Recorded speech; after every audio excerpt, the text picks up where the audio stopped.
How you doing? This is Sam Tolley, and yes, the illegals are winning, and some Americans are sleeping in their cars in Biden's America. We'll talk about this on Trusting the Truth. Truth. Welcome to Trusting the Truth with Samuel Tolley, where we view the world through the lens of Jesus Christ. We do not view Jesus Christ through the lens of the world. How you doing?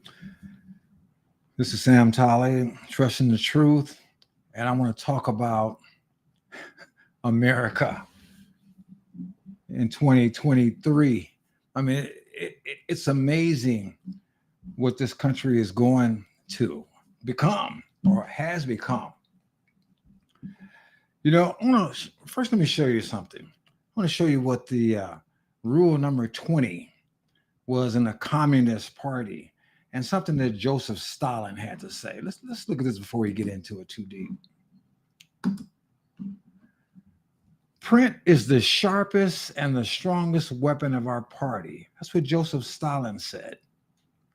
And the Communist Rule number 20 said, infiltrate the press, get control of book review assignments, editorial writing, policy making positions. Now, when Stalin said all these things, obviously it was before the internet. It was probably before television.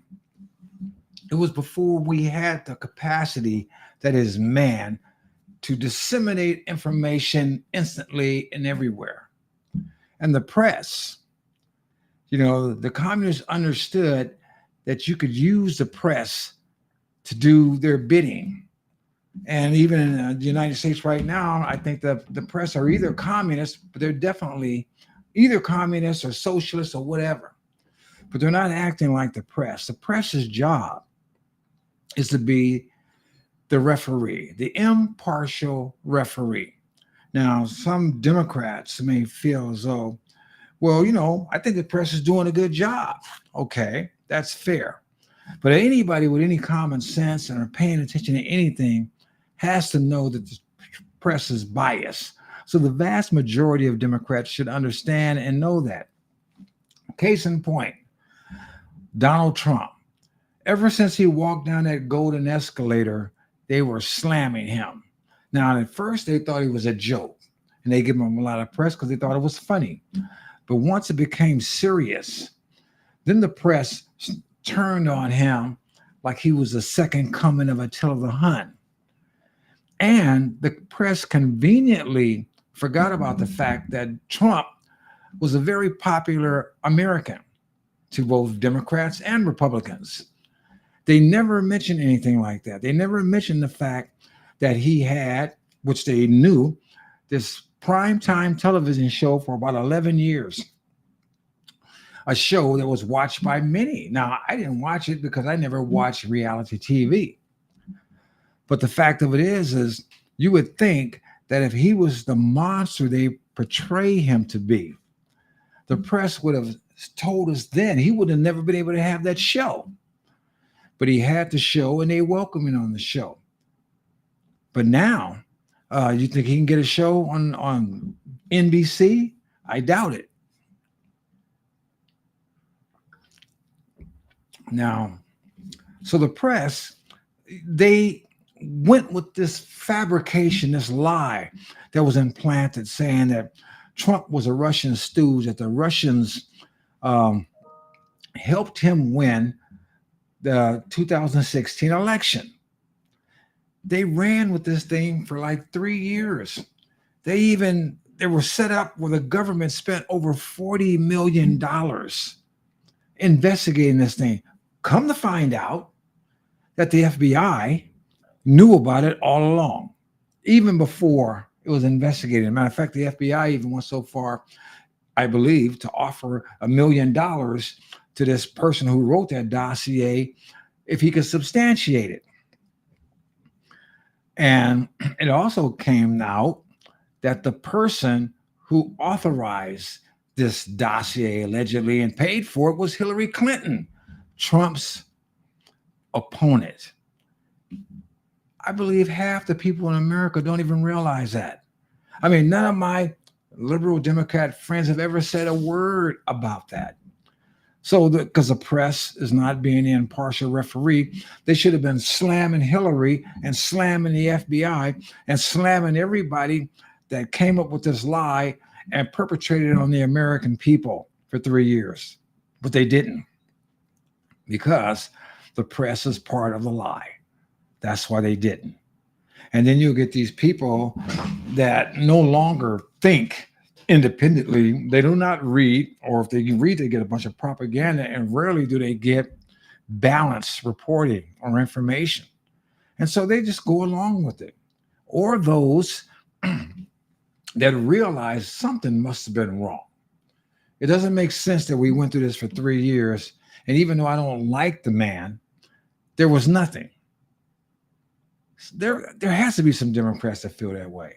And I would say to those Democrats, you may feel fine that your side, as it were, are not suffering because of that lie, or you don't think they're suffering. But the fact of it is your side, and you are suffering because you're suffering because you have submitted yourself to lies instead of the truth. And the day may come when somebody on your side is denigrated, assaulted, smeared, lied on, and it was unwarranted, and nobody there to defend that person. Or a press isn't there to say, wait a minute, this is wrong. And then at that point, you'll wonder. You'll wonder what's going on. I mean, right now, it's amazing to me. Many liberal Jews are starting to get the idea. They're starting to understand something. Many of these Jews, they would line up with all these liberal causes, all these, abortion, gay rights, transgenderism, drag queens, all this stuff. They would line up with it. But after Hamas invaded Israel and killed about 14,000 people and cut off baby heads, the heads of babies, raped the women, took people as hostages, and then these liberal Jews wanting to stand up for Israel started getting backlash from many people who they thought were honest and wholesome and cared like they do about everything. They started seeing folks that will believe a lie and stand by the lie. And so now they're finding themselves waving in the wind, wondering who's their friend.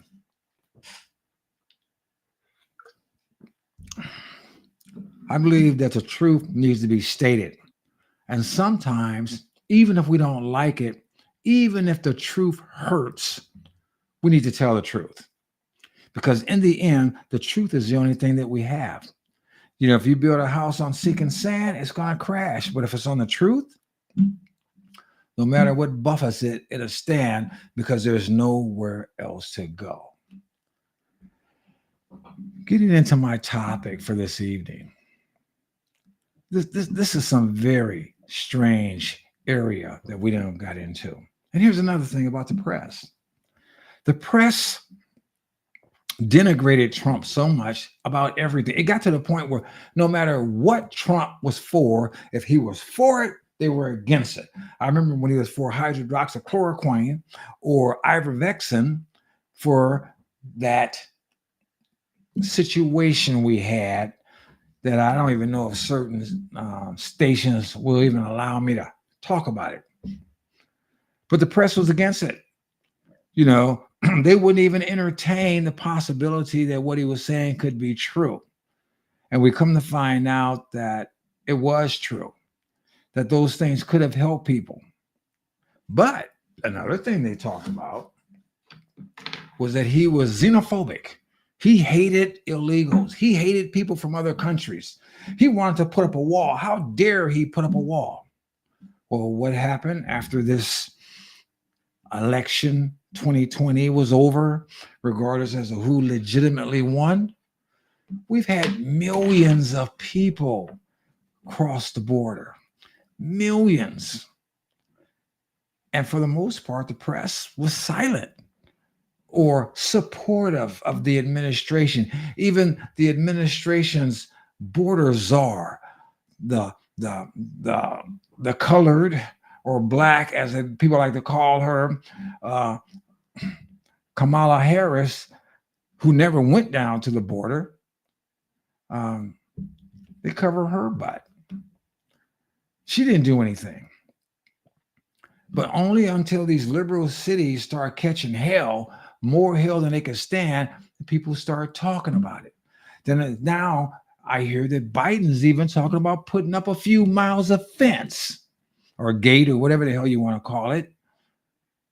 But the fact of it is that could have been done 3 years ago. And the American people are the ones going to pay for this.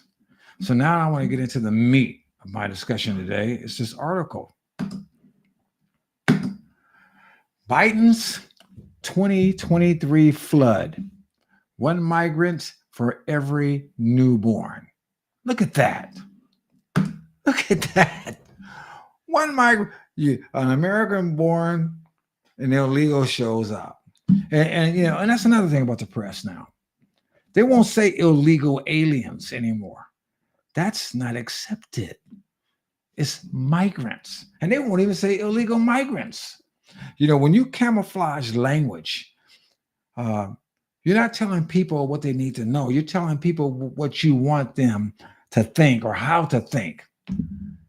The legal terminology hasn't changed from illegal aliens to migrants. Anybody that comes into this country without the right documentation is an illegal alien, someone that is here who should not be here. And the president of the United States and every person is supposed to defend the Constitution and works for the federal government. And if we're not protecting our borders, what are we doing? If we don't have a border, we don't have a country. This picture that you're looking at with Joe Biden and all these folks, it's real. It's real. Let's dig into this article. President Joe Biden's deputies welcome at least 1 economic migrant into the United States during the last 12 months for every newborn or high school graduate. Now you think about this. For every last one of us that are here or that was born or going into the world, they've let one in that doesn't belong here. More than 4 million. Let's see. I don't see you can see it on this one. Let me change the page here. It says more than 4 million migrants crossed the southern border during the government's October to September budget year, according to the federal data released October 21. 4 million? We're talking about 4 million in less than a year. In contrast, 3.67 million Americans were born during the matching 12-month period in 2022, according to the Census Bureau. The 2022 numbers include 400,000 births of illegal aliens. So not only did we get 4 million illegals into the United States, almost 500,000 of them had kids. And you remember Trump, he wanted to stop that law where he wanted to put in a law where you can't cross the border and have a kid and that kid becomes an American. Because that's what people love to do. There's an incentive for it. You can get pregnant in Venezuela or Guatemala, El Salvador, the Congo, China, the Soviet Union, or the former Soviet Union, cross the border and come into the United States and had that baby, boom, the baby's an American citizen, boom, the baby's entitled to all the rights and privileges of an American. And of course, who would want to deny that babies from being with their mother? And if they got a family, well, gee, the best thing for the family is to be with the baby. So since the baby's an American citizen, they drag along everybody else. The inflow also creates vast economic competition for the 3 million American youth who graduate from schools in the 10 months up to October 2022. I'm so glad that there is at least one news source, and this is Breitbart. There's a few more that will tell you what you need to know and understand how this influx of people that do not belong here, how it's hurting us. Ah, man. Let's see. One predictable result is that the new migrants are pricing ordinary Americans out of housing. See, I know these liberal people. Well, I don't know them, but I see a lot of these liberal people.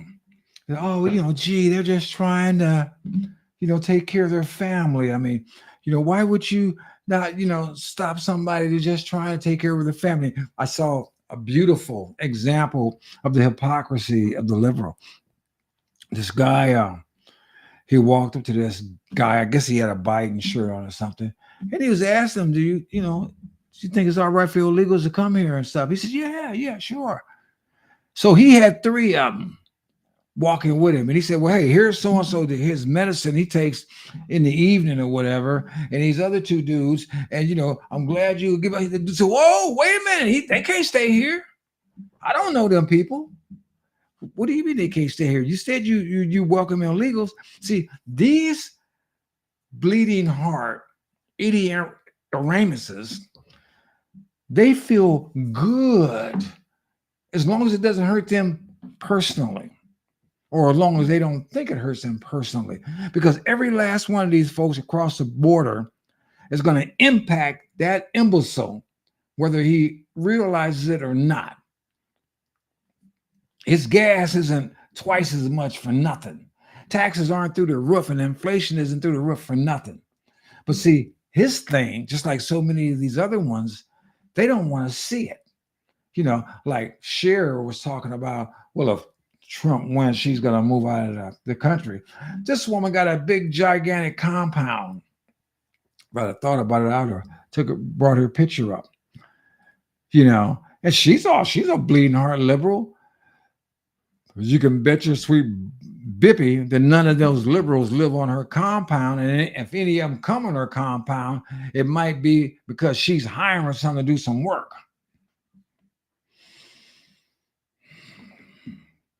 So they're pacing Americans out of housing. The New York Times reported August 17 on the growing number of evicted homeless Americans who are living in their autos. Like I said, the illegals are winning. They're winning, and the American people are suffering. Mrs. Audit, 49, earns over $72,000 a year as a social worker for the Washington State Department of Social and Health Services. But a combination of bad luck, bad debt, and a bad credit score priced her out of her apartment in Bellevue, another suburb in Seattle, one of the most expensive housing markets in the country. With an eviction looming, she put her furniture in storage this spring and began parking the sedan in a U-shaped parking lot outside a church in Kirkland. This woman's making $72,000 a year and can't afford to live.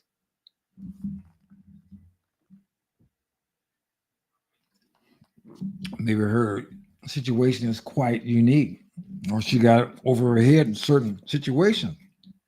I don't know. The car, her biggest investment, became her home. The roof turned into a dining table, the trunk a closet, and a weathered stretch of blacktop provided by the Methodist Church became her yard, her neighborhood, and her safe place. In other parking lots across the country, car dwellers share the hardships that landed them there. A man who scraped by delivering pizzas in Santa Barbara ended up in his Nissan Frontier, yeah, when the pizza parlor cut his hours. So this guy is selling pizza for a living, and the pizza parlor cut his hours. So, I mean, we're talking about two people right here that are working, but they can no longer afford to live in Biden's America. A 35-year-old who installed home security systems ended up in his Chevy Suburban when he lost control of the drill, snapping his radio tendon. Wow. And one woman said she had to choose between helping her mother or herself. Now, these bleeding hearts for the illegals coming to America. Oh, they want to just take care of their family. They just want to live like they don't have that same bleeding heart for Americans living in their cars or Americans living on the street. I remember when I was working in California 5 years ago, the downtown office of the business I worked in was in a very nice area. It was an exclusive building. I mean, you had to pay some good money to work there or, to rent out the space. But you can go 3 miles east of City Hall, and it was like I was in a third world country. I mean, there were tents on sidewalks, wall to wall, tents, cardboard, whatever. People just living out there. I mean, it was so spooky for blocks on end that I wouldn't dare walk out there because I don't know what kind of people I'm running into. It was like I said, it was like you're on another planet. But these are American citizens. I mean, many of them are homeless because they got drug addictions. I understand that. Many of them are homeless because they had hard luck. Many of them are homeless for a variety of reasons. But the fact of it is those were American citizens that need help and need to be able to get off the street. Why would we import millions of illegals when we have Americans living on the streets? In contrast, many migrants are being fast-tracked into American housing by government-funded, business-backed progressive groups who increasingly divorce themselves from the interests of ordinary Americans. For example, Governing.com reported on October 23 from Chicago. Soon after settling in the shelter, Venezuelan, says Angela Davila, 45, began to work first in construction and then in a mushroom factory, he said. So now, my normal response would be, okay, there's a typo. This person's name is Angela Davila. That would be my normal response. But these days, this Angela Davila, and then they say it's a he. Yeah, I don't know. It could be some guy that's identifying as a woman or a woman identifying as a man, or it could be a typo. Who knows?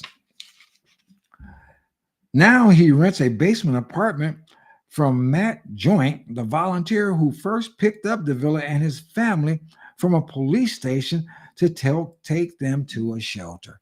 I remember seeing a video of a police station in Chicago where the police could barely get around because they had so many illegals laying in the lobby and laying all over the place. And illegals on the side of an airport where they're just housing these people. I mean, there's illegals it's like roaches everywhere. Why? Why the necessity? I mean, I read where Chicago, that wouldn't take care of its own people, spent $100 million in 1 month to take care of illegals. It makes you wonder why. Why are they so important? But what's even worse is that why do the citizens put up with that mess? The taxpayers, I mean, the people, the Americans, they're brainwashed and they're conditioned to do whatever they say do. Vote that straight Democrat line. Just vote Democrat. No, I don't care how bad it is. Vote Democrat. Republicans are probably worse, although they weren't worse than the Trump. But the news media, the referee who fixes the game all the time, whose sword or weapon is sharp, as like Stalin says, they don't talk about stuff like this. They try to hide it. They try to masquerade it. They try to do whatever they can to deflect from the reality. Okay. It is so nice here. It finally feels like a home, he said in Spanish on a recent day, surveying his new apartment from a chair by the kitchen counter. They recently celebrated a birthday for one of the villa's sons in the backyard with other volunteers and asylum seekers. They're like family now, Joint said. This year's inflow was revealed on October 21 when Biden's deputy reluctantly released the September numbers on a Saturday when few people track the news. I track the news every day. I try to pay attention to what's going on all the time. I don't trust the news. I don't trust sources. I like to check out different avenues if I can. I used to trust the government when I was younger. I don't anymore. The year's inflow hit 2.62 million when September's inflow of 341,000 Southern illegals, I'm not going to say migrants, was revealed. So in September, almost more than 250,000 people crossed the border that we know of. We're only talking about that we know of. How many terrorists cross the border that we don't know of? I mean, this is amazing to me. I don't even understand why the American people are tolerating this crap. Between May and September 2023, just 300,000 illegals were deported. Think about this. They said we got over 2 million, almost 3 million in that 12-month period. But in 1 month, and then in 1 month, in September, we got 341,000 that we know came. But for the year, I don't know if that was the fiscal year or I don't know if that was from January, only 300,000 were kicked out. They probably turned around and came right back in. I mean, nobody's watching the door.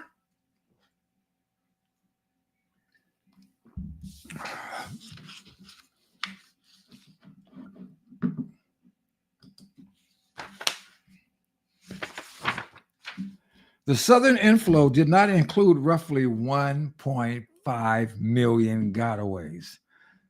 So 1.5 million gotaways. Now that's an interesting statistic. How do they know it's 1.5 million they got away? How do they know that? Did they watch them run around and they got a clicker?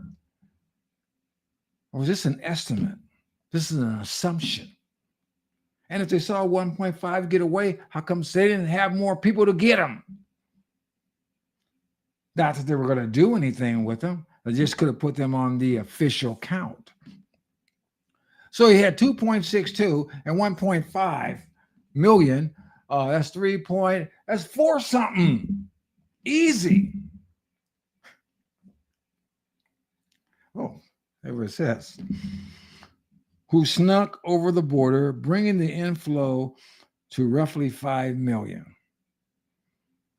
Like I said, folks, I don't trust the news. I don't trust what they say. So if it's 5 million on paper, it's probably 10. Probably 10 easy.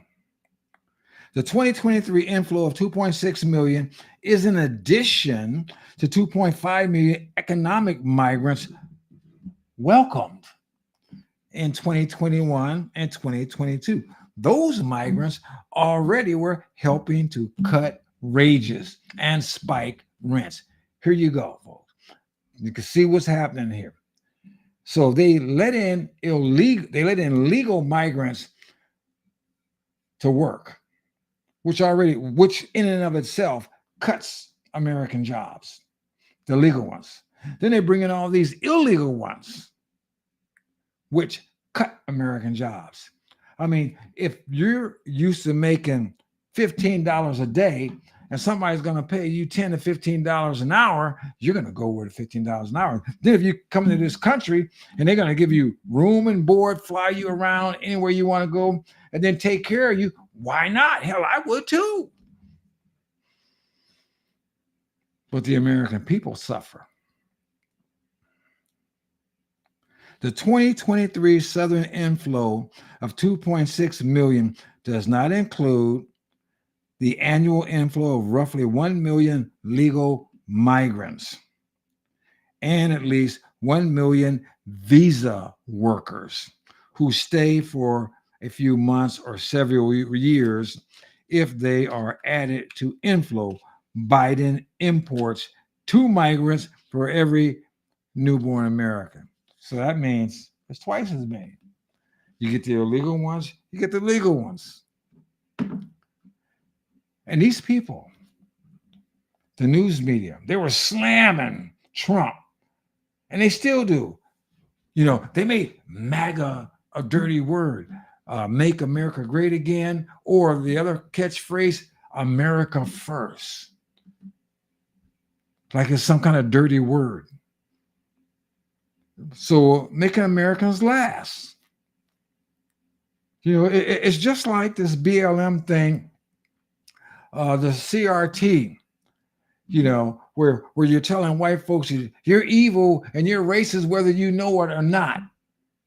And telling black folks, well, you know what, you're a victim whether you realize it or not. And you're going to be a victim in America because America was built on racism and prejudice and the backs and the blood of your people. So you're a victim, and you need to be able to suck on that gigantic government mammary gland because you can't do any better. And so the black person, you know, you told him that he's a victim. You told a white person that he's evil, and so they'll beat up on the white person, the normal citizen, and tell him to get out the way so we can just take care of these other folks while they're telling the black person that we're all here for you, while we bring in millions of other folks to take the jobs that maybe you would have got if they weren't here. Oh man, this is really slick. So they had this map, government map, and it's talking about the inflows. What is interesting here is in 2020, there was almost 500,000 illegals that came in. Soon as Trump left office, well, no, I'm sorry, that was Trump's last year, 2020. Almost 500,000 illegals when he was trying to put up the wall.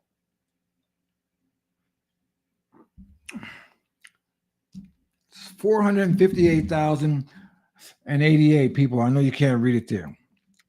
But in 2021, it was 1,738,686.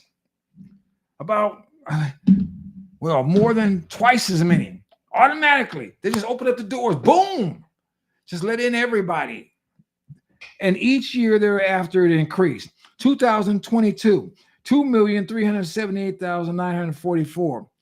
Thus far, well, I guess they quit counting in September. And in 2023, 2,475,669. This is amazing. It says here the 2023 Southern inflow is 6 times the 151,000 inflow during President Trump's last year in office. Now, I don't know where they're getting these stats because this is not lining up here. So I don't understand how they got that number, or where they're skewed. The inflow include 1.1 million migrants who walk through the official routes through the border wall. The inflow included many global migrants. Now, this fascinates me here, including 52,000 Chinese, 93,000 Indians, 51,000 Filipinos, 19,000 Turks, 292,000 people from other distant countries such as Angola, Cameroon, and the Congo. The assumption that many Americans have is that everybody's coming here from Mexico. Well, America, they stole the eastern or the western states from the Mexicans anyway. That's theirs by right. Everybody that sneaks across the border ain't from Mexico. Now, I want to know how in the heck folks from the Congo or China got here, and the Philippines and Turkey. Them folks can't swim across the ocean. That means people were flown here. That means they were flown here, and that means they disembarked at airports here, and they were let through here instead of said, oh, hell no, send them right back. All this stuff is planned and organized. All this stuff is on purpose.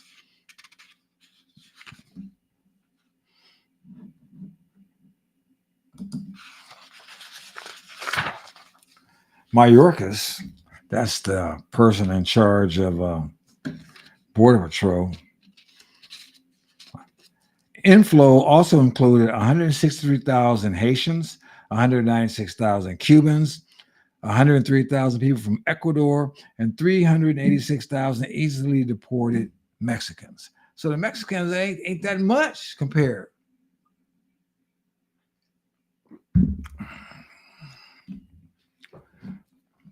Almost 140,000 young people, mostly job-seeking teenagers, walked across the border via the unaccompanied alien child loophole. Many of those young migrants, illegals, take dangerous jobs, and some are used as prostitutes. Well, I heard that many of these young girls that came across the border, they were raped coming across, and then they're put in to brothels and different prostitute things over here in the United States of America. The bleeding heart liberals don't believe any of that stuff. They ain't dealing with that. Amid the global rush, Biden's deputies posted a statement detailing their request for $14 billion to help move more migrants into U.S. communities. Why? I wouldn't give them a dime. They need to get a new Speaker of the House that's going to stand up and cut off the money for this crap. The American people did not elect their so-called representatives to take care of Haitians, Cubans, Congolans, Venezuelans, Chinese, or any of these other folks. They elected these people to take care of us. And if these folks can't take care of us or refuse to take care of us, these folks need to be put out. We are taking steps to speed work authorization for those who are eligible. The supplemental request includes an additional $1.4 billion shelter and service program grants to local governments and nonprofits for temporary food, shelter, and other services for the recently arrived illegals. I think that we should take whatever money is required. Congress should fund whatever dollar amount is necessary to send every last one of these folks back where they came from. And that's it. Feed them while we're getting ready to get rid of them, but get rid of them. Biden's border chief, Alejandro Mayorkas, he is a business-backed Cuban-born pro-migration zealot who says he wants to deliver more workers to employers. Get them workers that's in the streets in LA, in tents. Get them workers that's in the streets in Philadelphia, Seattle, Boston, Chicago, New York. Those folks that need jobs, those folks that need to be rehabbed, those folks that need to be off the street. Get jobs for those folks.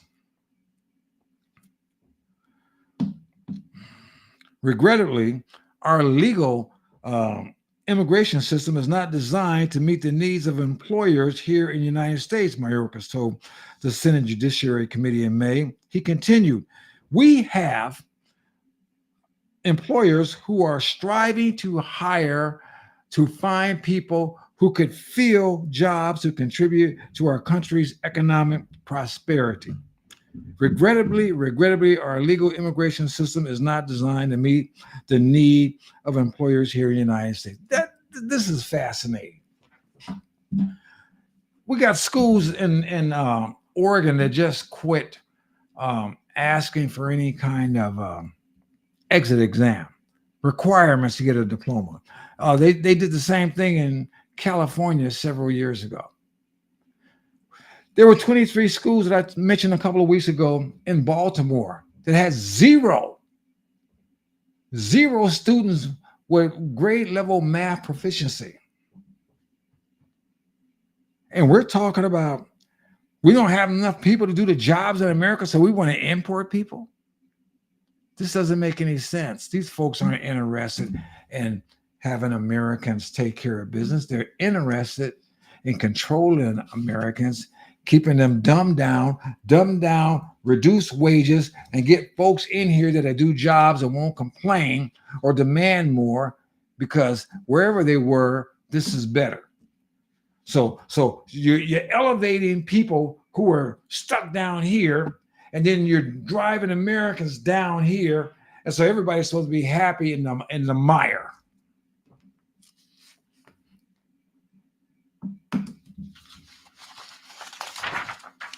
Despite the fact that individuals from other countries want to come here to work, even seasonally, even temporarily, earn the money that they can bring back to their home countries and support their families. So they don't come here, take our money, and take it there.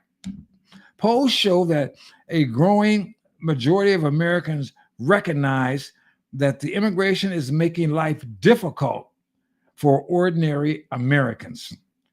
Those polls are backed up by survey data. It's harder than ever for Americans to afford a home, noted in the October 17 report. A homeowner must earn $114,627. That knocks out that lady that's only making $72,000 to afford a median price United States home. Listen to this. It's up 15% from last year. That's $15,285 from last year ago, and up more than 50% since the start of the pandemic. Wow. So you can only need to make about $75,000 before the pandemic. You need twice as much to be able to afford a home. That's the highest annual income necessary to afford a home on record. This is Biden's America. It's strangling the middle class. It's evaporating the middle class. I grew up in Pasadena, California, and there were a lot of affordable homes when I was growing up. Well, now in those homes, if the parents let their children inherit the homes, they got a nice place to stay. But if they sold that home, it's very likely that that person may move out of Pasadena because the price is through the roof now. It's like, yeah, you can get a good price if you could sell it with these high interest rates, but then where are you going to move? Excuse me. I'm so glad that I refinanced when the interest rates were 3%. Now they're like 8.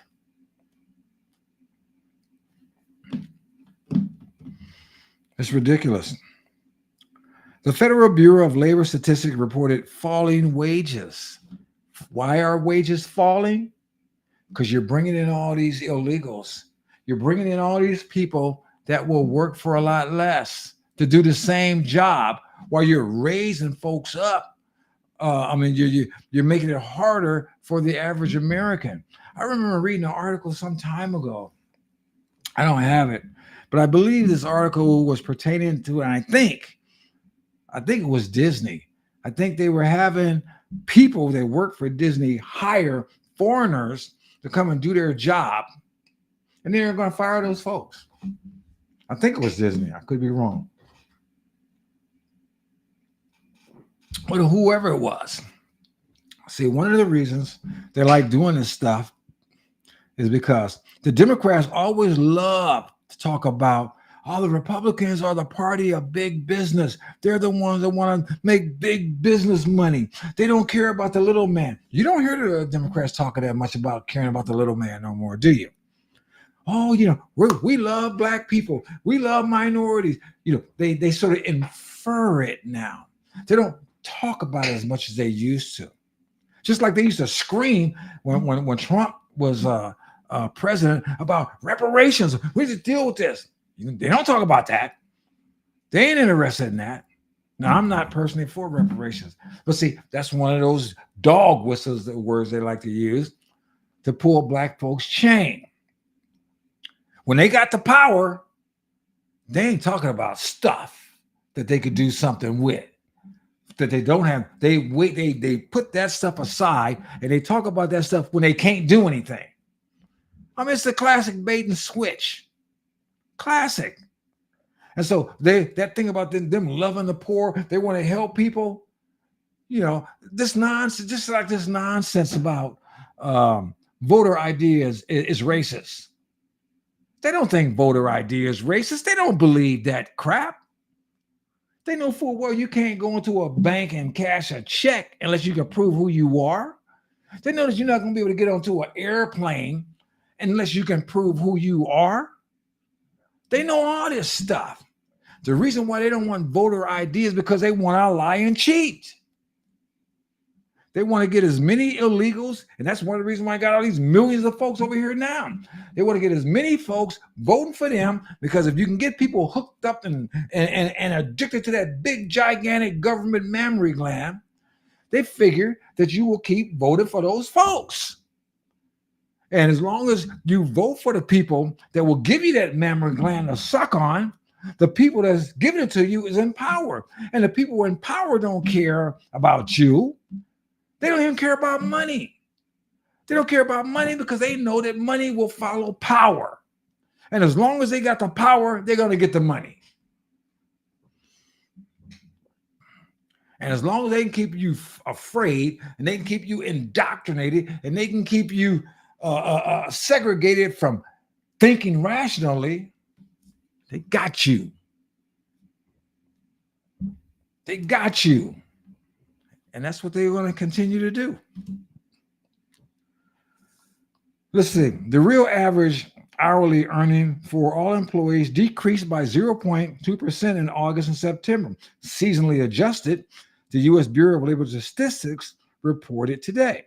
This result stems from an increase of 0.2% in average hourly earnings combined with an increase of 0.4% in the consumer price index of inflation, which means this: You might have got a and I'm just throwing out a number. You might have got a 20-cent raise, right? But the price, your cost of living went up by 40 cents. So they say you got a couple of more dollars, but it didn't do you any good.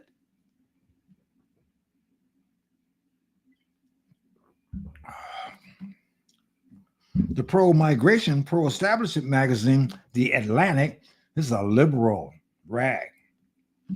Decades when American masses enjoy their fastest income gains in the middle of the 20th century were also the decades when immigration was near historic lows. What? So you got your fastest gains, Americans, when we kept the immigration thing down. The 1965 immigration law ended this era, caused a sharp rise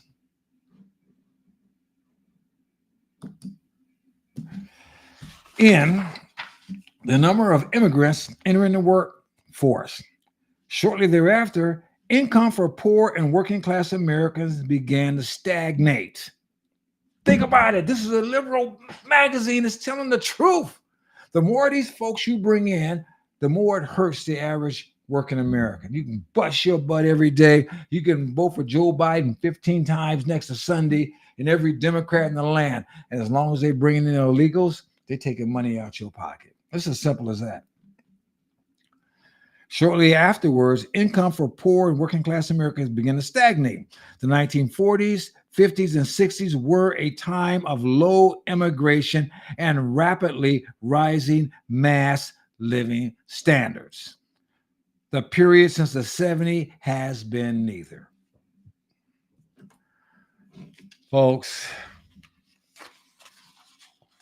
I'm not going to be able to finish this. I don't think I need to go any further now. When you got the Atlanta sitting over here telling you, you bring in more people that don't belong here, or whether they belong, or legally or illegal, you're going to hurt the American people. And the question is this: if you're an American, should your government hurt you or help you? Or if your government is not going to hurt you or help you, maybe they should just get the hell out the way instead of, let you decide for yourself. I mean, the Declaration of Independence said life, liberty, and the pursuit of happiness. It didn't say the government had to make you happy, but get the hell out the way so you can pursue happiness. And it makes no sense for people to vote for people who are going to constantly shove stuff down your throat that's going to hurt you. It's time for the American people to wake up. I've been preaching for years that the Democratic Party is not the friend of the black man. Well, they ain't the friend of the white man either, or the brown man, or the yellow man, any man, the red man. The Democratic Party is a party of control. The Democratic Party is a party that wants to just control us. And the question is, why? Let's not going to get that. Let's get that out of here. Why do we want to put up with that? Why? Why would Americans tolerate that? Why, this is supposed to be a government for the people and by the people. Why would we sit around there and allow a political party to make us pay twice as much for gas, decide between some shoes for the kids or some eggs for breakfast? Why? When it didn't have to be this way. None of this stuff that we're going through in this inflationary system had to be this way. All this stuff, when the gas price went through the roof, they shut off the drilling. They started throwing regulations up the yin yang. They're trying to push these electric cars on people, change light bulbs and thermostats and everything else to control us. Try to take away our guns. Lord knows that if they could take all our guns away, they would even control us even that much more. They wouldn't, I believe with all my heart, that if we didn't have the Second Amendment, they would treat us worse than the communist Chinese treat their people. The question is, why do we put up with it? Why do Democrats put up with it? Are you so loyal to your party that they can just shove a square pole up your butt with no grease and you're just going to take it? I mean, I'm not loyal to anybody like that. And I don't understand why anyone would be loyal to that. Why? Why don't you people stand up and say something? Why don't you people do something? It makes no sense. You don't have to be a Republican, but you need to be a man. You need to be a woman. And is this the life that you want for your children and your grandchildren? I didn't even talk about moral stuff today. I'm sitting over talking about financial, economic stuff, where they let millions of folks in here that don't belong here. Why are you putting up with it? It makes no sense. Think about it. And then do something. This is Sam Talley. I'm out.